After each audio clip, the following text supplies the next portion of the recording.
আৰু আজি ৰাতিপুৱা এইফালে মই লৈছোঁ কুকাৰটোতে অকণমান পিঁয়াজ বিলাহী নহৰু চপাৰটোতে চপ কৰি এনেকৈ তেলতে ভাজি লৈছোঁ। ব'লকচোন কি বনাওঁ অকণমান দেখাই দিওঁ। ইয়াতে অকণমান মই দিছোঁ ৰেড চিলি পাউডাৰ আৰু অকণমান মই জিৰা ধনিয়া পাউডাৰো ব্যৱহাৰ কৰিছোঁ। আৰু আজি ভাবিছোঁ অকণমান বেলেগ ধৰণে বনাওঁ। সদায় সদায় একে একে ভাজিবোৰ খাবলৈ মন নাযায়, হয় নহয় বাৰু? সেইকাৰণে ভাবিলোঁ আজি গ্ৰীণ মটৰ আৰু আলু ৰাতিতে ঠিক কৰি থৈ দিছিলোঁ, সেইখিনি এতিয়া ইয়াত বহাই দিছোঁ। কুকাৰতে বহাইছোঁ যিহেতু মোৰ হাতত সময়ো কম আৰু এনেকৈ কুকাৰত বনালে আমাৰ কম সময়তে হৈও যায় আৰু খাবলৈও ভাল লাগে। সোৱাদ অনুসৰি নিমখ আৰু ইয়াতে মই আৰু এটা বস্তু ব্যৱহাৰ কৰিছোঁ। কিনো কৰিছোঁ ব'লকচোন অকণমান দেখাই দিওঁ। এনেকৈ আলু মটৰত এই অকণমান দৈ দি চাবচোন, দৈ বা ক্ৰীম, তেতিয়া ইয়াৰ সোৱাদটো বহুত বেছি হয়। আৰু মই দৈ দিয়াৰ কাৰণে অকণমান চেনি ব্যৱহাৰ কৰিছিলোঁ, কিন্তু মোৰ ক্লিপটো ৰখা নহ'ল চাগে। এয়া এডিটিং কৰোঁতে দেখিছোঁ যে মই সেইকণ দেখুওৱা নাই, গতিকে মই এনেকৈ মুখেৰেই কৈ দিছোঁ। আৰু লগতে মই ইয়াতে অকণমান পানী আন্দাজ অনুসৰি দিব। বৰ বেছি দিলেও আকৌ কুকাৰত পানীটো নহ'লে শুহি নলয় যে, গতিকে বেছি হৈ থাকে। সেইকাৰণে পৰিমাণ অনুসৰি কিমান জোখত লাগে সেই অনুপাতে দি এয়া মই বন্ধ কৰি থৈ দিছোঁ। আৰু এটা চিটি অহাৰ পাছত নমাই থৈছোঁ। আৰু এইফালে মই আটাখিনি মাৰি ৰুটিখিনি বনাবলৈও লৈছোঁ। ৰাতিপুৱাটো পটককৈ গুচি যায়, যিহেতু গা পা ধুই গোঁসাই ঘৰত সোমাওঁতে মেলোঁতে সময়খিনি সেইফালে পুটুককৈ গুচি যায়। আৰু এয়া মই ৰুটিখিনিও বনাই লৈছোঁ আৰু দুকাপ চাহো বাকি লওঁ। আৰু ব'লকচোন মোৰ নতুন এটা দিনৰ মাজলৈ, নতুন এটা ভিডিঅ'ৰ মাজলৈ আপোনালোক সকলোকে স্বাগতম জনালোঁ। আৰু এয়া এটা চিটি অহাৰ পাছত অলপ দেৰি পিছত মই এইখিনি খুলি চালোঁ, ধুনীয়াকৈ হৈ গৈছে। গতিকে এয়া মই এতিয়া প্লেটত ধুনীয়াকৈ দি দিছোঁ। আৰু কালিৰ অকণমান হালোৱা আছিল, সেয়াও দি দিছোঁ। ব'লক এতিয়া ধুনীয়াকৈ ৰুটি আৰু চাহ খাই লওঁ। আৰু এয়া মই লৈ আহিছোঁ দুকাপ চাহ, এওঁ বহিছেই খাবলৈ আৰু ময়ো ব'লক ধুনীয়াকৈ ব্ৰেকফাষ্টটো কৰি লওঁ। আৰু তাৰপাছত দিনটো মই কি কৰোঁ কি নকৰোঁ অকণমান দেখাই থাকিম। আৰু আজি মাছৰ কিবা এটা বনাম বুলি ভাবিছোঁ, আজি মাছৰ পিটিকা এটা বনাওঁ। কেনেকৈনো বনাওঁ ব'লকচোন আপোনালোকৰ লগত অকণমান শ্বেয়াৰ কৰোঁ। হেল্ল' এভৰিৱান, এতিয়া যাওঁ ব'লক কিটচেন। মাছ বনাবলৈ আছে, কি কি কৰোঁ অকণমান দেখাই দিওঁ। আজি কিটচেনো ভালকৈ চাফা কৰাই নাই, ব'লকচোন কি বনাওঁ। আৰু প্ৰথমতে মই মাছখিনি ভাজিও থাকোঁ আৰু এইফালে মাছখিনি মই পুৰিও থাকোঁ। আৰু মই প্ৰথমতে এয়া মাছখিনি ধুনীয়াকৈ নিমখ হালধি সানি লৈছোঁ। আচলতে অকণমান গাটো অকিয়াই দিব লাগিছিল, মোৰ পিছে অকিয়াই দিয়া নহ'লে, তেতিয়া নিমখ হালধিখিনি ধুনীয়াকৈ সোমাই যায়। আৰু কাৱৈ মাছ কেইদিনমান খোৱাই নাছিলোঁ, গতিকে আজি এনেকৈ বোলো বনাই লওঁ। কিনো বনাম মই ভাবিয়ে পোৱা নাইকিয়া। ব'লক কেনেকৈনো বনাওঁ আপোনালোকৰ লগতো অকণমান শ্বেয়াৰ কৰোঁ।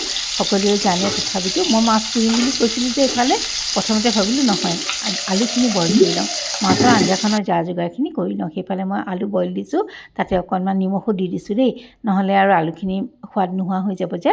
তাৰপাছতে এয়া গেছটো জ্বলাই সেইখিনি এটা চিটি আহিবলৈ থৈ দিছোঁ। আৰু এইফালে মোৰ মাছখিনি ভজা হৈ যাব, আলুখিনি সিজে এয়া মই মাছখিনি ধুনীয়াকৈ ভাজি লওঁ ৰ'ব। আৰু সময় যিহেতু ৰৈ নাথাকে, গতিকে দুফালে দুটা কাম নকৰিলে নহয়গৈ। এইফালে মই মাছখিনি পুৰিবলৈ লৈছোঁ। এনেকৈ আজি মাছৰ পিটিকা বনাম। এই 4টা হৈছে গৰৈ মাছ। এনেকৈ গৰৈ মাছ পুৰি পেলাই পিটিকা খাবলৈ খুব ভাল লাগে। যিহেতু জুই ধৰিবলৈ ব্যৱস্থা আছে, কিন্তু আকৌ বহুত যা যোগাৰ কৰিব লাগিব, সেইকাৰণে মই এনেকৈয়ে পিটিকা বনাবলৈ লৈছোঁ গেছতে পুৰি। এইফালে মই তেলত দিছোঁ ক'লা জিৰা আৰু অকণমান পিঁয়াজ ভাজিছোঁ। একদম চিম্পুল ধৰণে মাছৰ আঞ্জাখন বনাবলৈ লৈছোঁ। আৰু মাজে মাজে আকৌ মাছকেইটাও চাই থাকিবলগীয়া হৈছে, ক'ৰবাত বেছিকৈ পুৰি যায় বুলি। এয়া অকণমান ক'লাই পৰি গৈছে, এইফালে মই উঠাই লৈছোঁ। আৰু এইফালে মই আঞ্জাখনত অকণমান নহৰু ব্যৱহাৰ কৰিছোঁ দেই। এয়া তাৰপিছতে বিলাহী দি দিছোঁ আৰু গ্ৰীণ মটৰখিনি দি দিছোঁ। বিলাহী, পিঁয়াজ, গ্ৰীণ মটৰ সকলোকে সিজি থাকক বুলি একদম ইজি মেথডতে বনাইছোঁ। আৰু তাৰপাছতে মই ব'লক বাতি এটাত মই হালধি, জিৰা ধনিয়া পাউডাৰ, ইয়াত মই নিমখো দিছোঁ অকণমান, আৰু পানীৰে ঘুটি থৈ দিছোঁ। অলপ দেৰি পানীৰে ঘুটি থোৱাৰ পিছত এয়া মই এইখিনি ইয়াতে দি দিছোঁ। তেতিয়া মছলাখিনি দেই নাযায়, কালাৰটো ভাল আহে। গতিকে এয়া মই ধুনীয়াকৈ মছলাৰ সৈতে ভাজি আছোঁ। আৰু তাৰপাছতে চাওকচোন, এয়া হৈয়ে গৈছে, মছলাখিনিৰ পৰা তেল বিৰিঙি আহিছে। গতিকে এতিয়া ভাবিছোঁ ইয়াতে মই উতলোৱা পানী অকণমান দি দিম। তাৰ আগতে মই আলু দিছোঁ, তাৰপিছত আলু সিজোৱা পানীখিনি, আৰু তাৰপিছত অকণমান উতলোৱা পানী দি দিছোঁ। আৰু এয়া চাওকচোন ধুনীয়াকৈ গলি গৈছে। গতিকে আৰু এতিয়া মই ইয়াতে অকণমান পানী ব্যৱহাৰ কৰিম, নিজৰ প্ৰয়োজন অনুসৰি ব্যৱহাৰ কৰিলেই হ'ল। এয়া মই পানী দি দিছোঁ আৰু তাৰপিছত ভালকৈ উতল অহাৰ পিছত মাছকেইটা দি দিছোঁ। একো দেখাবলগীয়া আঞ্জা নহয়, তথাপিতো বনাইছোঁ কাৰণে অকণমান দেখাইছোঁ। আৰু তাৰপিছত মই এয়া কাঢ়ি থৈছোঁ। ইয়াতে মই অকণমান ধনিয়া আৰু জলকীয়া ব্যৱহাৰ কৰিম। জলকীয়াকেইটা দি দিছোঁ। খোৱাবিলাকে অকণমান আৰু সানি মোহাৰি ল'ব। আৰু এয়া মই ধনিয়া অকণমানো দি গাৰ্নিচিং কৰি থৈছোঁ।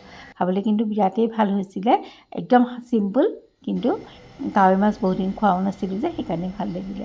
আৰু এয়া লৈছোঁ মই মাছকেইটা অকণমান ছাল বাকলিবিলাক এৰুৱাই। আৰু কাঁইটবিলাক দেখোন থাকিয়ে যায়। মই ভাবিছিলোঁ কাঁইটখিনিও এৰুৱাই দিম, কিন্তু ইমান সম্ভৱ নহয়, দুডাল এডাল কাঁইট থাকি যায়গৈ। আৰু তাৰপিছত ব'লক এতিয়া মই এইখিনিনো কেনেকৈ পিটিকা কৰোঁ অকণমান দেখাই দিছোঁ। আৰু এইখিনি ধুনীয়াকৈ সিজি গৈছে। মই ভাবিছিলোঁ দেই গৈছে নেকি, দেই যোৱা নাই, ওপৰৰ ছাইডটোহে ক'লা পৰিছে, ভিতৰটো ধুনীয়াকৈ সিজিছে। আৰু ইয়াতে মই ধনিয়া পাত আৰু পিঁয়াজ ব্যৱহাৰ কৰিছোঁ।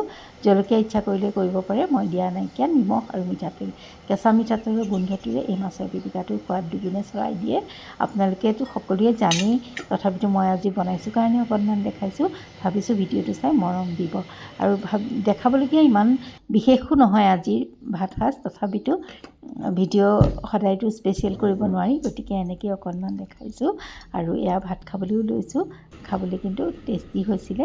ভাবিছোঁ ভিডিঅ'টো চাই মৰম দিব। আৰু তেন্তে আজিলৈ আহোঁ।